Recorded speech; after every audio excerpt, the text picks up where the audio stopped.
इन साथियों, बात देश और अमेरिका तक फैल गई है।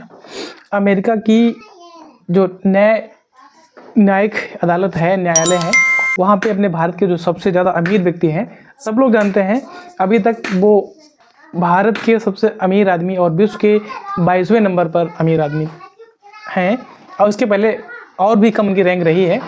अमेरिका की एक अदालत ने इन पर इल्ज़ाम लगाए हैं कि इन्होंने उनके पैसों के साथ हेरा फेरी करके अपने भारत के अंदर एक सोलर एनर्जी प्लांट लगने के लिए इन्होंने रिश्वत की पेशकश की है। इसमें 2200 करोड़ रुपए अर्थात 2200 करोड़ रुपए की रिश्वत दी है, ऐसा अमेरिकी न्यायालय का कहना है। इसमें भारत में कुछ हद तक राजनीति हो रही है, राहुल गांधी का कहना है और अन्य पार्टी। हम चाहते हैं कि अदानी जी को एकदम अरेस्ट किया जाए। स्कैम किया है 2000 करोड़ रुपए का, मगर मैं आपको गारंटी देके कह रहा हूं ये व्यक्ति ना अरेस्ट होगा ना इस पे इन्वेस्टिगेशन होगा, क्योंकि प्रधानमंत्री इसके साथ जुड़े हुए हैं। Kenya, Bangladesh, Sri Lanka, America, Australia सब इन्वेस्टिगेट करें। हम हमारे स्टेट्स में, ऑपोजिशन के स्टेट्स में, सरकारी स्टेट्स में, सब जगह कीजिए, बट शुरुआत तो वहीं होगी ना, अदानी से शुरुआत होगी। अदानी जी को अरेस्ट कीजिए, उनका इंटेरोगेशन कीजिए और फिर जो भी इसमें इन्वॉल्व है पकड़िए। का भी कहना है, इसमें सांसद राहुल गांधी का एक बयान है, इसके साथ साथ ही आम आदमी पार्टी के संजय सिंह जी का भी कहना है, और यूट्यूब पे बहुत ज़्यादा इनका ट्रेंडिंग में चल रहा है। आज लगभग गूगल पे सबसे ज़्यादा सर्च किया जाने वाला ये वर्ड गौतम अडानी का अभी चल रहा है।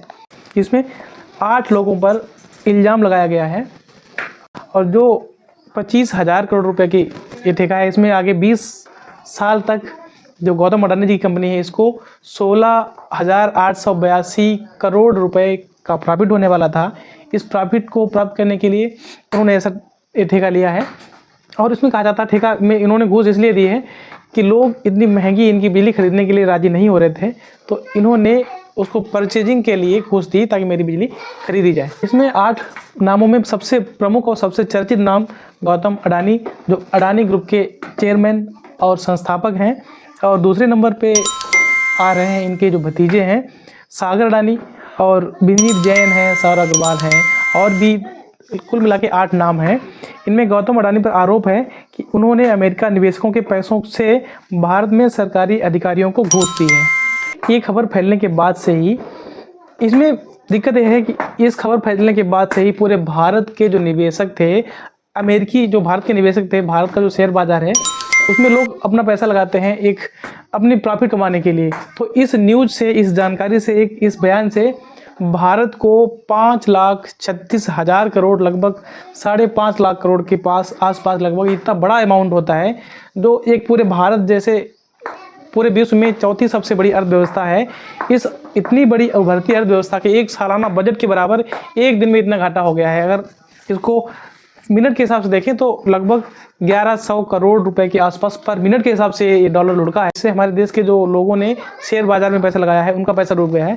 इससे ना ही सिर्फ हमारे देश के शेयर लुढ़कने से हमारे देश के लोगों का, इन्वेस्टर्स का पैसा गया है। इसमें अडानी ग्रुप की जो कंपनी थी उसमें भी बहुत ज़्यादा लॉस हुआ है। इनकी पहले कंपनी इसके पहले 14,31,000 करोड़ रुपए की थी, जो इस नुकसान के बाद में घटकर 12,10,000 करोड़ रुपए की बची है। लगभग इनका भी बहुत बड़ा लॉस हो गया है। और इतना लॉस हुआ है, इस लॉस में ये पूरे दुनिया के सबसे 22वें नंबर के अमीर व्यक्ति थे, और देखते ही देखते इस छोटी सी कुछ समय के एक दिन की खबर ने इनको 25वें नंबर पे, मतलब 22वें नंबर से 25वें नंबर पर रख दिया। पहले 22वें नंबर के अमीर थे, अब 25वें, मतलब 3 अंक नीचे इनकी अमीरी का स्तर गिर गया है। इस न्यूज़ से, इस धोखाधड़ी के बयान से अमेरिका के इनको एक और बड़ा, इनको और हमारे देश को भी, अगर इनके पास पैसा होगा, हमारे भारत के अमीर व्यक्ति हैं, तो भारत में बिलियनियर्स बढ़ेंगे तो हमारे देश को ज़्यादा टैक्स मिलेगा। तो एक केन्या के पास इनके लिए एक डील थी, इसके चलते वो लगभग 20,000 करोड़ रुपए की 2 डील थी, 2 प्रोजेक्ट थे, उसका भी ठेका इनको अडानी ग्रुप कंपनी को ही मिलने वाला था। इस खबर के चलते केन्या का जो कॉन्ट्रैक्ट था इनके साथ वो भी खत्म हो गया है। तो 20,000 करोड़ की डील इनके यहाँ से, वो वहाँ से भी निकल गई। एक तरीके से देखा जाए तो बहुत बुरा वक्त गौतम अडानी जी के लिए यहाँ पे देखने को मिलेगा। बहुत ज़्यादा लॉस हो गया है इनको यहाँ पर।